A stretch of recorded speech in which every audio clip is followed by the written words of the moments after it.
Går du og overvejer at få lavet permanent makeup, så kommer der her lidt råd og vejledning til, hvordan du forholder dig inden din behandling. Det er nemlig sådan, at når der laves en permanent makeup behandling, så ønsker man, at huden bløder så lidt som muligt. Det gør man, fordi at når det bløder, så skyller blodet ligesom pigment ud af huden, og det bliver sværere at få pigmenten arbejdet i de rigtige hudlag. Der er også større risiko for at lave blodsprængninger, og generelt så er det meget nemmere at arbejde i en hud, som ikke bløder. Derfor bør man undgå de ting, der får blodtrykket til at stige, og som virker blodfortyndende i tiden op til. Her der er det helt specifikt 24 timer før. Der skal man undgå smertestillende, kaffe og alkohol. Det skal man, fordi at det enten får blodtrykket til at stige, eller virker blodfortyndende.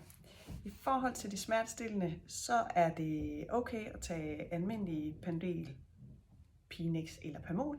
Dem med P, de virker ikke blodfortyndende, så dem kan man roligt tage op til. Hvis man tænker i forhold til kaffen, så er det blodtrykket, der stiger på grund af koffeinen. Derfor bør man også undgå andre drikke, hvor koffeinindholdet er højt. Det er for eksempel energidrikke. Nogle typer af te er der også koffein i. Så er der lidt i forhold til kosttilskud. Der skal man holde pause lidt længere tid, og det er fordi det typisk tager lidt længere tid for at være ude af kroppen.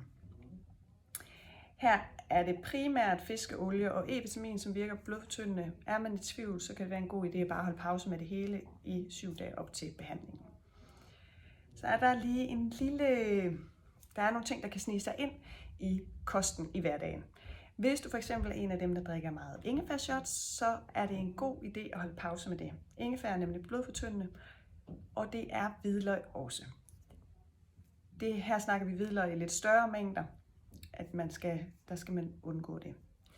Er du en af dem, som tager blodfortyndende medicin, så vil jeg råde dig til lige at tage kontakt til mig, så vi kan få en snak om, hvordan vi forholder os i din situation. I hvert fald, hvis det ikke er muligt for dig at holde pause i en uge op til. Det var, hvad jeg havde på hjertet. Jeg håber, I kunne bruge det til noget. Og kan I nu have en rigtig dejlig dag.